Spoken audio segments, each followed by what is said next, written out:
రాత్రి ఎవరితో మాట్లాడుతూ ఎట్లుందా 14 సీట్లు గెలవాలి పక్కాగా అంటే అన్నీ గెలుస్తాం కానీ మంత్రిని ఏదో కొద్దిగా టైట్గా ఉంది అంటాడు ఎవరో. పొద్దున్నే శ్రీధరానికి ఫోన్ చేశా, అన్న ఏందన్నా అంటే ఊరికో 1,00,000 మెజార్టీ వస్తుంది అన్నాడు నాతో. సరే అన్న మాట కూడా కాకుండా బయలుదేరి చూసుకుంటూ పత్తపల్లి పార్లమెంట్ ఎన్నిక అందరిని ఆపుకుంటూ వచ్చిన. ఒక 100 మందిని క్వశ్చన్ చేస్తే 100 మంది మా ఓటు కాంగ్రెస్కి అని చెప్పారు. అప్పుడు ఫిక్స్ అయిపోయి ఈ ఊరికి వచ్చాను. ఈ ఊరికి వచ్చినాక 2-3 ఎవరో బీజేపీ మేము హిందువులం సార్ అన్నాడు. బాబు నాకు 50 సంవత్సరాలు 34 సంవత్సరాలు శబరిమల పోయి వచ్చిన, నువ్వు నాకంటే గొప్ప హిందువు కాదు. నువ్వు శ్రీరామ్ అని మీరు పేరెత్తుతున్నారు. మేము బతికేదే శ్రీరాముని నమ్ముకొని, మేము నమ్ముకునేదే శ్రీ ఆంజనేయుని నమ్ముకొని, మేము ఉదయం నిద్ర లగిస్తే జై హనుమాన జ్ఞాన గుణసాగర జై కపిలేశ తిలోక ఉజాగర రామదూత రామ అంజనీ పుత్ర పవన మహావీర విక్రమ బజరంగి అని హనుమంతుని తెలుసుకుంటాం. పొద్దున్నే అయ్యప్పని తెలుసుకుంటాం, పొద్దున్నే వెంకటేశ్వర స్వామిని తెలుసుకుంటాం. ముస్లిం సోదరులు వస్తే నమస్కారం పెడతాం, క్రిస్టియన్ సోదరుని గౌరవిస్తాం, ప్రతి మతాన్ని గౌరవిస్తాం, ప్రతి ఒక్కరిని ఆదరిస్తాం.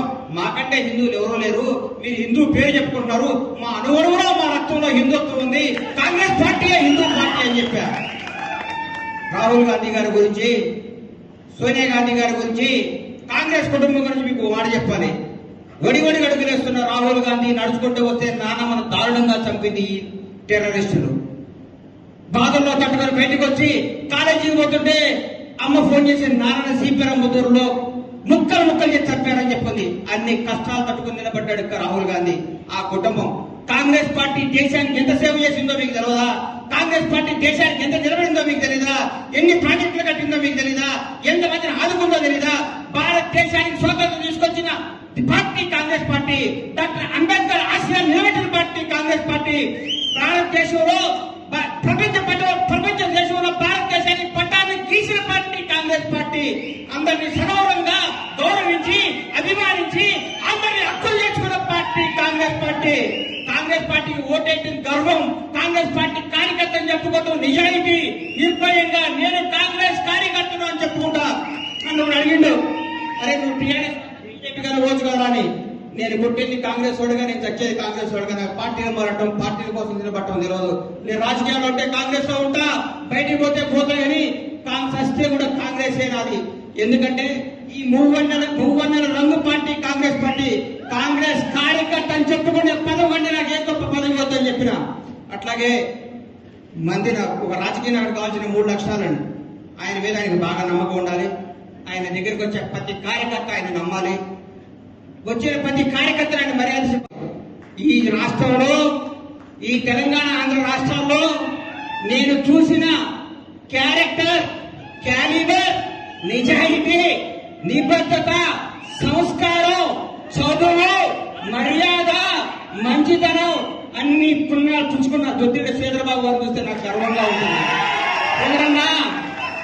నిజంగా మీకు చెప్తున్నా, మీ గుడికి ఇప్పుడే అన్నవాడ ఊర్లో గుడికి పోతే దర్శనం చేసుకున్నా. ఎట్లా వచ్చా కదా దత్తాత్రేయ స్వామి చూస్తామని పోయినా. ఆ ఊరు జనం మీ తండ్రి గారి గురించి, మీ కుటుంబం గురించి వాడు మాట్లాడుతుంటే నా కళ్ళల్లో నీడొచ్చినాయి. ఇంత సేవ చేసిరా శ్రీధరబాబు గారు. మీ జీవితం, రాజకీయ జీవితం ఇప్పుడే ప్రారంభమైంది నా దృష్టిలో. మీరు భారతదేశం గర్వంగా చెప్పుకునే స్థాయిలో కూర్చుంటారని నేను సగర్వంగా చెప్తున్నా. అలాగే పెద్దల వెంకటస్వామి గారు, ఇందిరామ్మ సమకాలికులు, ఇందిరాగాంధీ గారితో పనిచేశారు, మహానుభావులు. ఆయన ఎక్కడున్నా గర్వంగా ఉంది.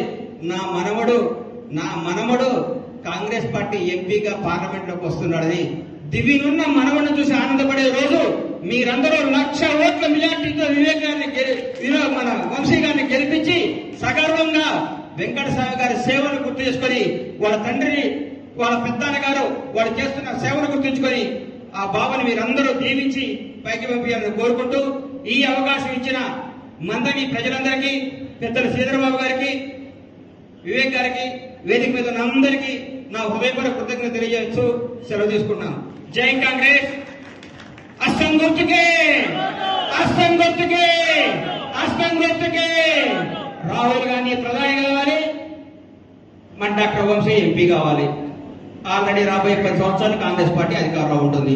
వాడుకోండి, ఆడుకోండి, బాగుపడండి, కాపాడుకోండి. జై కాంగ్రెస్.